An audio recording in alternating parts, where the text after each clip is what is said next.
episode 3 of the Mercedes G-Class restoration project.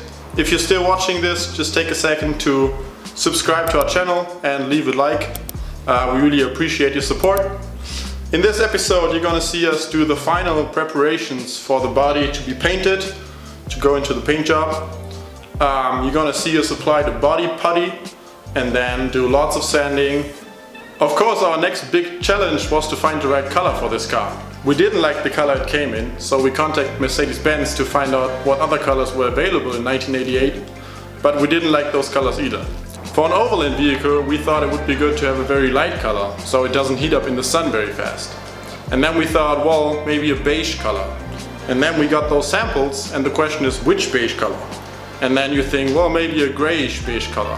And then you got the samples and you think, which beige grayish color? And then we decided on this one. Now, of course, it's pretty difficult to imagine what the car would look like in this color if you only have this little sample.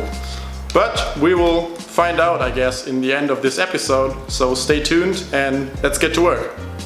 God, if only it was true and we were going to be able to show you the paint job in this episode. Unfortunately, what you're going to see in this video took much longer than we had thought, and the paint job is not going to get done in time for the filming of this episode, so bear with me on that. As you can see, we are working really hard to get it ready though.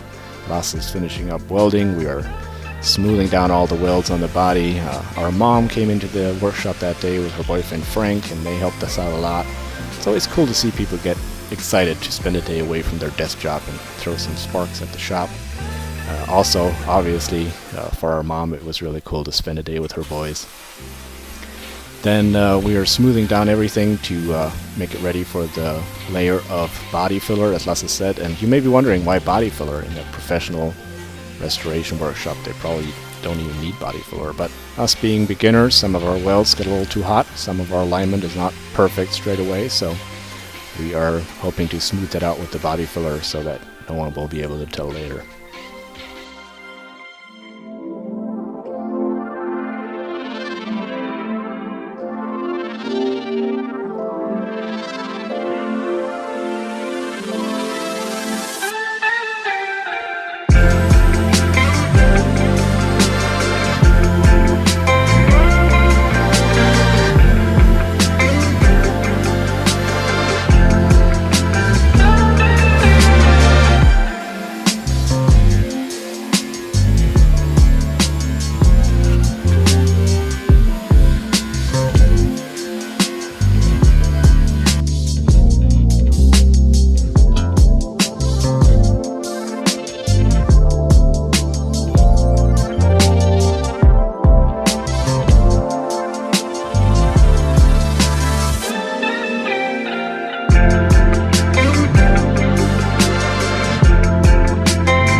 What you see Lasse working on here with the help of his girlfriend Louisa is a body stand, and he came up with the design all by himself, did all the execution himself. I think it turned out really cool and sturdy and strong.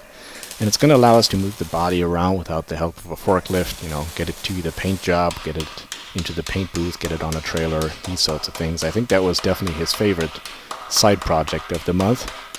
Then on to actually applying the filler. That turned out to be really tedious work.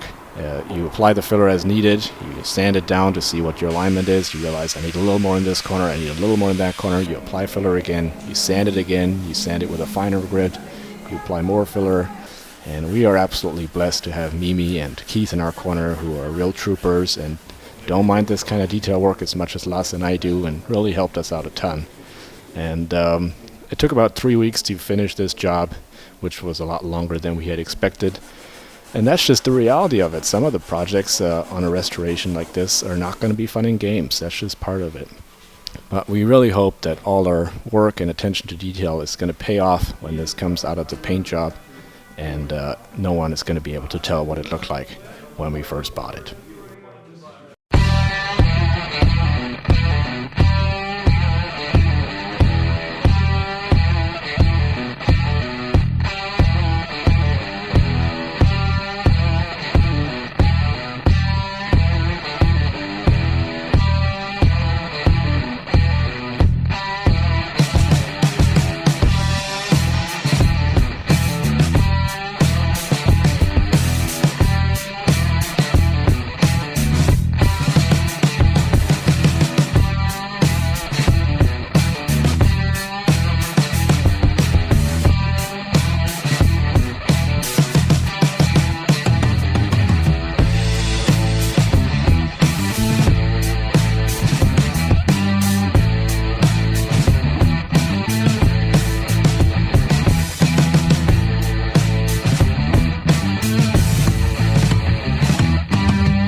Das Schleifkommando mit.